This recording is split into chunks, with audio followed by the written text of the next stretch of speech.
প্রিয় দর্শক, আসসালামু আলাইকুম। বাংলাদেশকে নিয়ে ভারতের গভীর ষড়যন্ত্রের নীলনকশা প্রকাশ। প্রেক্ষাপটটি শুরু হয় 1960 সাল থেকেই। এই গভীর ষড়যন্ত্র 1965 সালে ব্যাপক বৃদ্ধি পায় গাদ্দার শেখ মুজিবুর রহমানের মাধ্যমে। ভারতের গোয়েন্দা সংস্থা শেখ মুজিবকে ব্যাপকভাবে প্রলোভনের ফাঁদে ফেলে। তারপর শেখ মুজিব নিজেই ভারতের গোয়েন্দা সংস্থা এর হয়ে দেশদ্রোহী কাজে লিপ্ত হয়। তৎকালীন পাকিস্তানের সেনা শাসন এগুলো দেখার পরেও কঠোর কোনো ব্যবস্থা গ্রহণ করেননি, কারণ শেখ মুজিবুর রহমান ছিল মুনাফিক ও ধূর্তর চরিত্রের একজন মানুষ।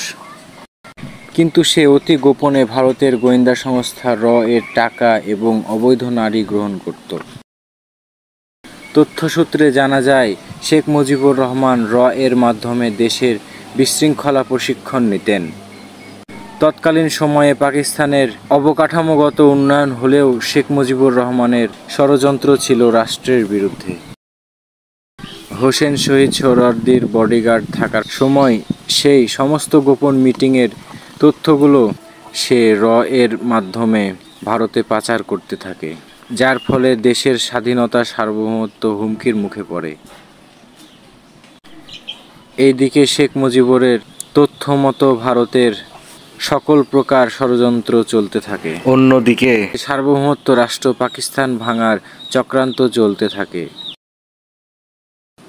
শেখ মুজিবকে নির্দেশনা দিতে থাকে রাষ্ট্রদ্রোহিতার কাজে লিপ্ত হওয়ার জন্য।